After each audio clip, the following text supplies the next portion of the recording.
Welcome everyone to Monday Morning Morons for December 17th, 2018.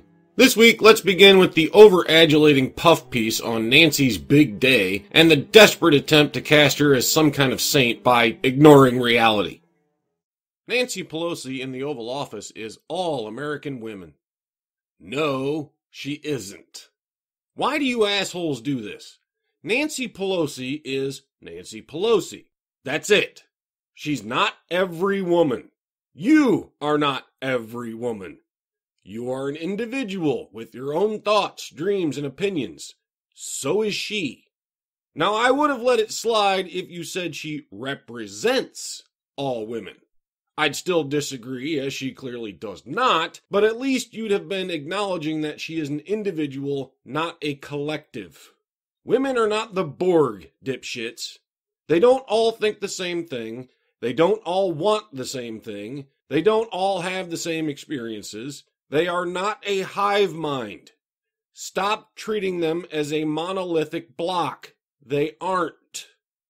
Honestly, when a man makes these kinds of assumptions, you nitwits are the first to jump out there and scream, "Not all women," and accuse him of just hating women.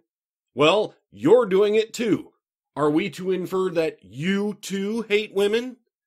If you missed the explosive on-camera exchange between President Donald Trump, Vice President Mike Pence, and Democratic congressional leaders Chuck Schumer and Nancy Pelosi in the Oval Office on Tuesday, all you needed to glean the gist was to skim the memes and Twitter parody accounts that set social media on fire. Which I can only assume is what you did. You know what you could do if you were really interested in what actually happened? Go online and watch it. It takes all of about 10 to 15 seconds to find video of that meeting, and it's all of about 15 minutes long. I've even helped you out with a handy link in the description to save you all the pain of searching for it yourself. You see, it was recorded, so you can actually go look at the thing after it happened. Weird, right? While Pence received his fair share of accolades for staying mute like a Weekend at Bernie's stand-in, or as many put it, an elf on a shelf, there was no doubt in this room there was only one true adult. And ladies and gentlemen, Nancy Pelosi did not come to mess around. Nope. She came to virtue signal for the cameras. In fact, Pelosi in the Oval Office was every woman who has ever sat through a professional business meeting in which her male colleagues repeatedly interrupt, dismiss, and try to completely invalidate what she brings to the table. Did we watch the same fucking meeting?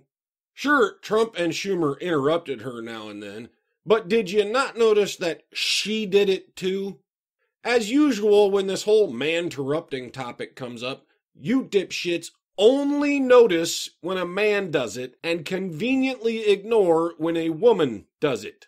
And worse, when she did interrupt, she just kept repeating the same thing, clearly demonstrating that she wasn't listening to what was said. For example, Trump told her, straight out, it is a waste of time to pass it in the House when he knows it will not pass in the Senate. Nancy then told him he could pass it in the House. Trump again explained that doing so is a pointless waste of time when everyone knows it will not pass the Senate. Nancy, yet again, tells him he can try to pass it in the House. For fuck's sake, Nancy, we just went over that. Twice! As the conversation about a potential government shutdown over funding for a border wall heated up, Schumer and Trump began to go back and forth, leaving Pelosi once again as the only woman in the room struggling to be heard and listened to. Bullshit! Trump and Schumer weren't listening to each other. Why in the fuck do you think they all have to stop and listen to her? Why do you think she's so fucking special? She was right there talking, and interrupting, I might add, just like they were. Why do you assume that the whole world has to just stop everything the moment a woman opens her fucking mouth?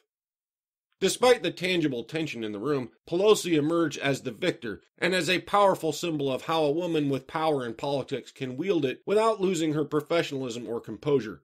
Two things that are challenging for anyone dealing with the Trump administration. Oh, please.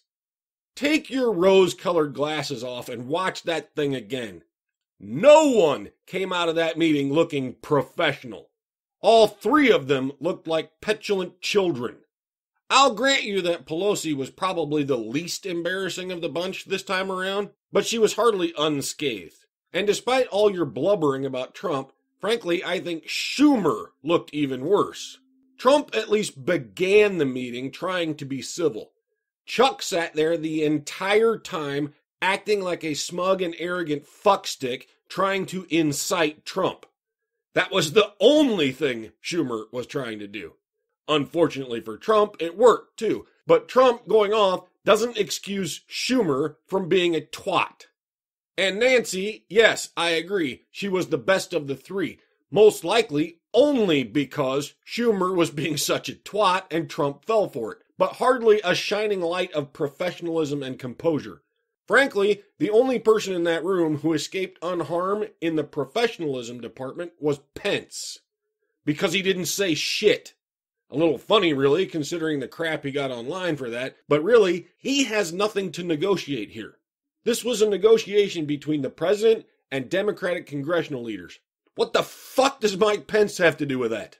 He can't make concessions on behalf of the administration. Trump is sitting right there to negotiate for himself. He can't speak on behalf of Congress. Congressional leaders were right there to speak for themselves. So Mike Pence had no purpose in that room at all, really. What the fuck did these people expect him to say? He probably shouldn't have bothered showing up in the first place. We rarely get to see a woman in that level of leadership confronted in that way, Debbie Walsh, the director of the Center of American Women and Politics at Rutgers University, told the New York Times. I think this was an example that really speaks to women's capacity to lead and to do it civilly, to do it with grace, and to be strong and clear. To be graceful and forceful is one thing, but to be graceful and forceful as a woman negotiating with Donald Trump is quite another.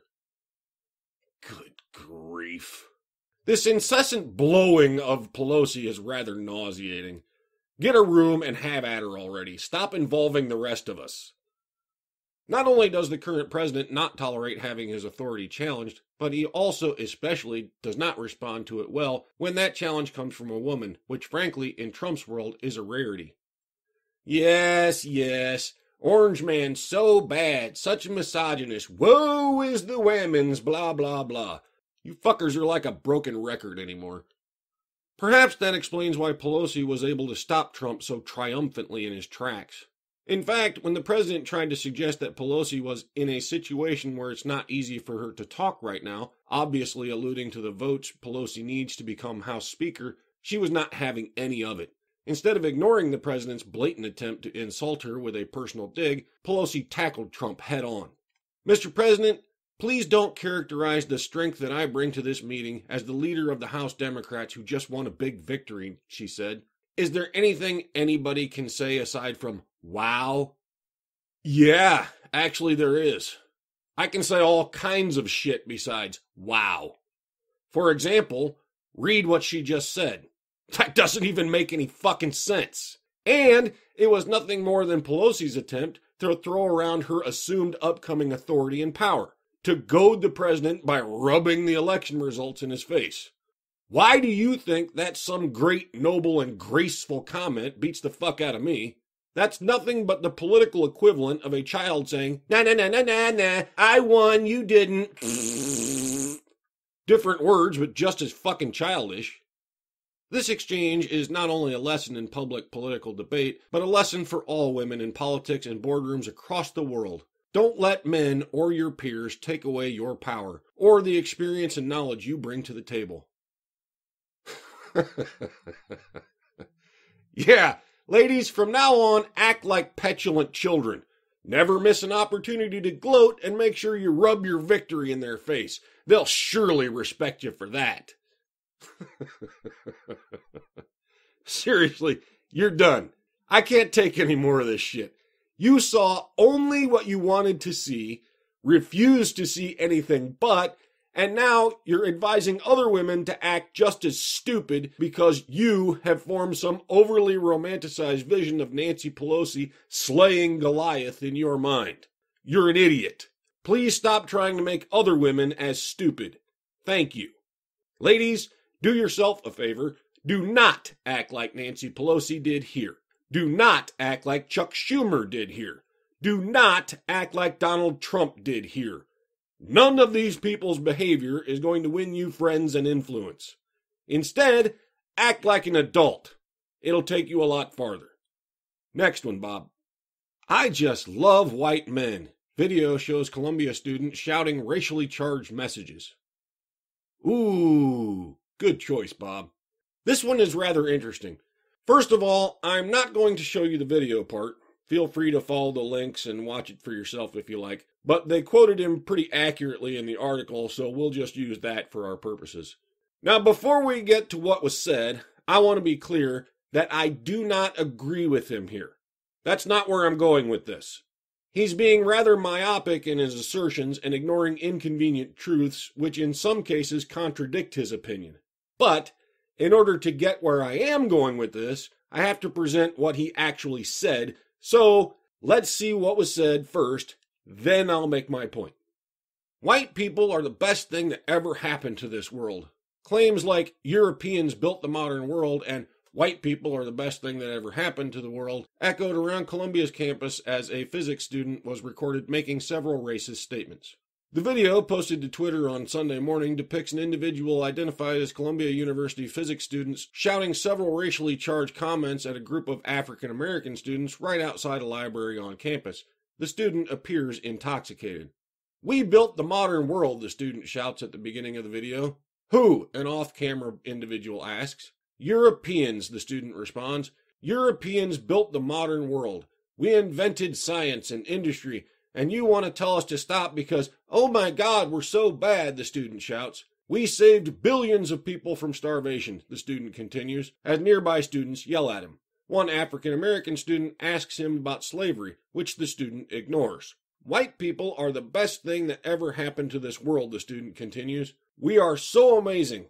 I love myself, and I love white people. Fuck yeah, white people. Fuck yeah, white men. We did everything," he concludes. "I don't hate other people. I just love white men." Admit it. Whether you're upset by it or not, it is funny. And it's funny not just from an anti-PC perspective, but also funny because he's just wrong. Adamant in his assertion, sure, but still wrong. He's ignoring the contributions of any other culture to what we consider the modern world, picking and choosing only those things he thinks white people invented and dismissing everything else. That's not how it works, Chief. Muslims, for example, made quite a few contributions to mathematics and engineering during the time of the Ottoman Empire, which was right around the time of Europe's Dark Ages, i.e., after the fall of the Roman Empire and before the rise of the Holy Roman Empire. Much of the scholarly knowledge that previously existed in the Roman Empire was preserved and expounded on by the Ottomans. Without them, who knows how much science might have just been plain lost.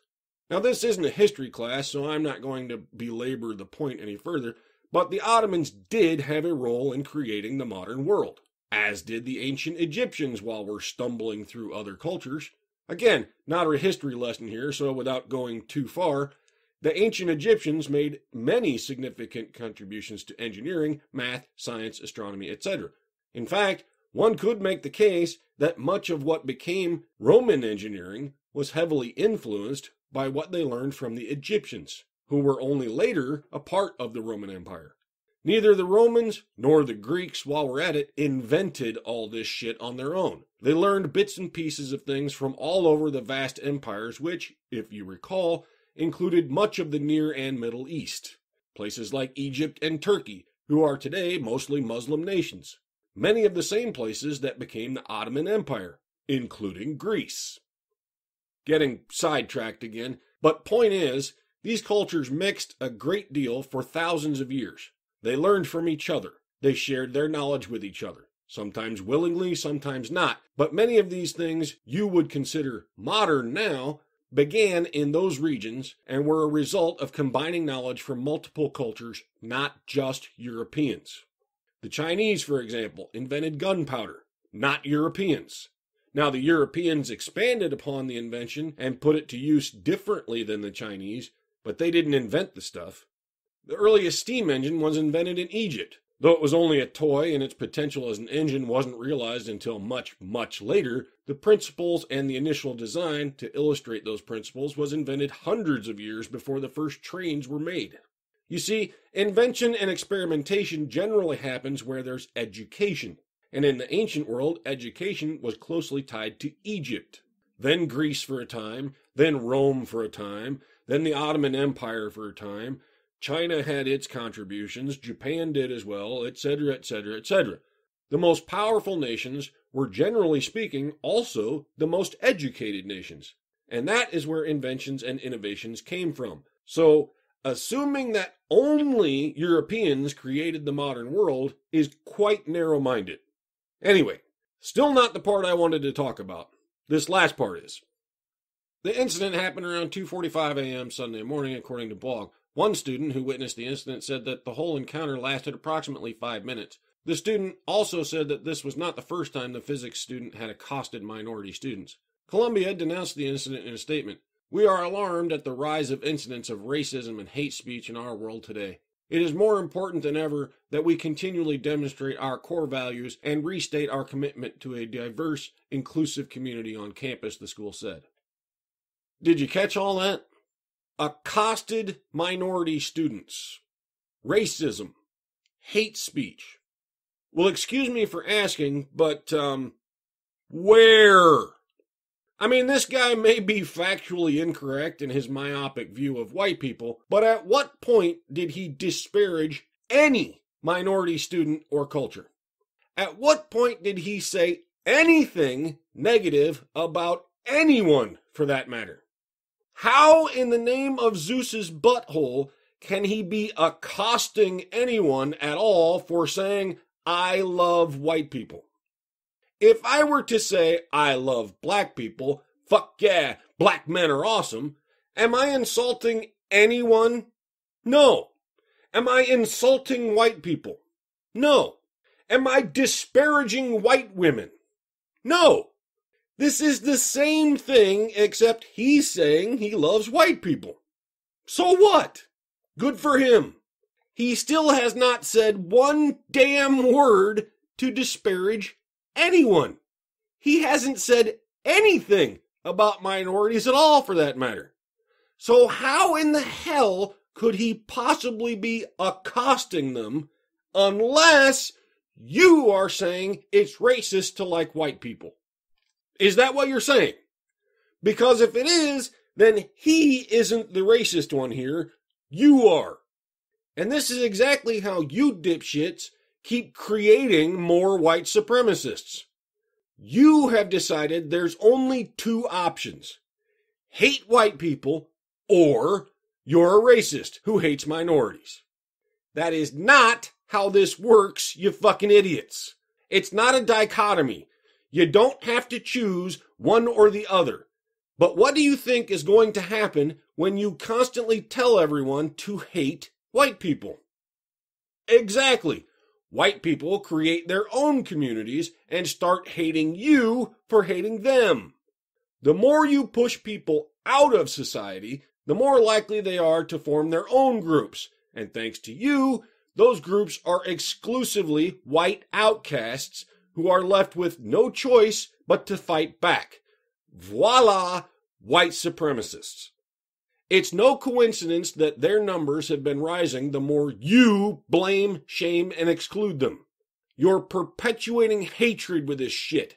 You're not combating racism, you're encouraging it. Knock it off, you fucking morons. A race war isn't going to end well for anyone. And it sure as shit isn't going to lead to love and acceptance and the inclusion you dolts keep pretending you advocate for. So stop trying to instigate one. It doesn't lead where you think it will. All right, Bob, next one.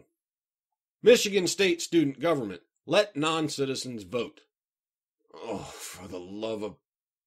The Michigan State University student government passed two resolutions, 5523 and 5524, on Thursday, calling on state and local government to allow both non-citizens and 17-year-olds to vote. The first bill sought to extend voting rights to non-citizens. The proposal argued that this change was important to help address the living standards of non-citizens. The proposal stated certain policies will affect non-citizens' living standard in East Lansing and may cause them to leave the area. Well, pardon me, but, good. Encouraging people who shouldn't be there in the first place to leave sounds like a pretty fucking good idea to me. During debate, College of Agriculture and Natural Resources student representative Josh Grindling pointed to the Illegal Immigrant and Reform Responsibility Act of 1996, which prevents non-citizens from voting in federal elections. However, the explicit non-application to state elections allows for Michigan or East Lansing to change their voting laws, Grindling argued. The non-citizen voting bill passed the policy committee unopposed.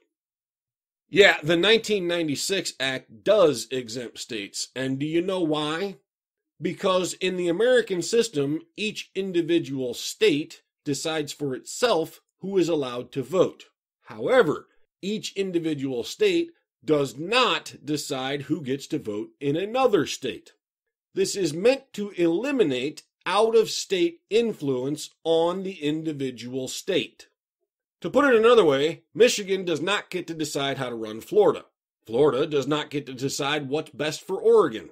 Oregon does not get to decide what the people of Kansas want, etc. And now, here you are saying, but the people who do not belong here should get to decide what's best for Michigan. Do you see how dangerous that is? Maybe we can show you. Let's take the next Michigan state elections as an example. Voters in Michigan head to the polls to elect, a governor that they feel will give them what they are looking for. Whatever that is, doesn't matter. Now then, Mexico decides, hey, you know what? Non-citizens can vote in Michigan. So let's gather up a couple thousand Mexican citizens and head up there to vote for what we want Michigan to do. You see the problem yet? Probably not. How about we say Russians then? Since you're all so deathly afraid of their interference these days, thousands of Russians flood into Michigan and vote in your election. Is that foreign interference now? Sure as fuck is, but you wanted that, remember? You just asked for it, dipshits. The next bill advocated lowering the age for voter eligibility from 18 to 17. The original recommendation was 16, but that changed with concerns over the rights of 16-year-olds to vote. Representative Oscar Garner of the Business College was first to bring up his suspicion. He referenced the 26th Amendment, which passed in 1971. The passage secured voting for 18-year-olds. He supported this expansion of voting. Someone old enough to fight for your country deserves the right to vote, Garner said. But they still can't drink a beer, buy a handgun, or sign a contract on their own because while they're too young and irresponsible to do those things, they are absolutely informed and responsible enough to decide what's best for a couple 100,000 other people. See the problem yet? You're riding both sides of the fence. Either 16 and 17-year-olds are adults, or they aren't. You can't have it both ways. Pick one, you fucking hypocrites. The truth is, you've pulled the teens and realized the majority of them are sufficiently brainwashed sheep who will blindly follow whatever stupid shit you say so long as there's a D next to your name on the ballot. They are ignorant, uninformed, and easily manipulated because they're too busy trying to figure out their own lives at this point. They don't have the time nor the inclination to look behind your smokescreen of bullshit. That is why you want them to vote. That's the only reason you want them to vote. You're not fooling anyone. All right, Bob, enough of this one. Give us our weekly dose of toxic masculinity. Former Miss Kentucky charged with sending nude photos of herself to 15-year-old student. What? But that's impossible. Women don't send nudie pics over the internet. Only men do that. A middle school teacher and former Miss Kentucky pageant winner has been arrested and charged with sending nude photographs of herself to a 15-year-old boy, authorities said. Ramsey Bierce, a 28-year-old teacher at Andrew Jackson Middle School outside Charleston, West Virginia, allegedly sent the photos to a former student, according to the Kanawha County Sheriff's Office. The boy's parents found the photos on his phone and told police about them last week. They said their son was a student at Andrew Jackson from 6th to 8th grade, and that Bierce was a teacher there during some of that time, according to a criminal complaint. She must have been harassed, or coerced, or kidnapped, photographed, and then her kidnappers sent the pictures from her phone or something, because women just never ever do this. In an interview with police, Bierce admitted to sending at least 4 photos of her topless via Snapchat from among August to October, the complaint states. Yes, Bob, I know she admitted it. I can read, you know. I'm just wondering, when are we going to hear the rest of the story? I mean, there's just gotta be more to it, right? Like this kid was blackmailing her somehow or something? Like, I don't know, maybe she was puffing on a joint somewhere at a party or something, and he saw her and demanded the nudie pics, or he'd expose her to the school board and get her fired or something. It's gotta be something like that, because there's just no way a woman, and certainly not an attractive former beauty pageant winner, would ever even take nudie pics. Certainly wouldn't ever put them online, even if she did, and absolutely would never ever even dream of sending them to a guy, much less an underage kid. There's just got to be the dark hand of patriarchy behind this somewhere. Women are all super moral, upstanding, law-abiding angels. There's just no way she did this on her own. She's clearly being blackmailed or framed somehow. She's the real victim here. I'm just sure of it. Now then, let me offer the tiny bit of help that I can. Ramsey, you poor thing. If you really want to send nudie pics on the internet, my email is in the channel description. You can send me all you like. I'm centuries old, so you won't get in any trouble. I promise. Okay, Bob, what's funny this week? Nebraska principal reportedly bans candy canes, says J-shape stands for Jesus.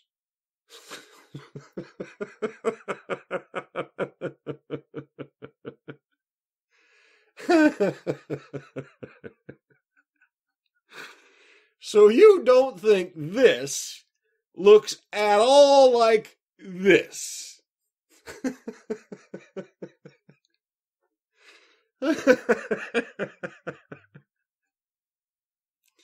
Okay, I really shouldn't find this quite as funny as I do, because, sure, flip it over and it does kind of look like a J. I'll give you that.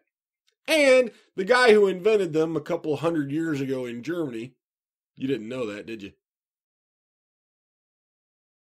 Anyway, they were originally straight, but he bent them over to make them look like shepherd's crooks to remind people of the shepherds that went to see Jesus. So it's not a J, and it doesn't stand for Jesus, but in a roundabout sort of way, sure, you can get there if that's where you really want to go, but then I guess we have to just go ahead and ban canes altogether, because clearly they were all designed to remind us of Jesus, right? You fucking idiot.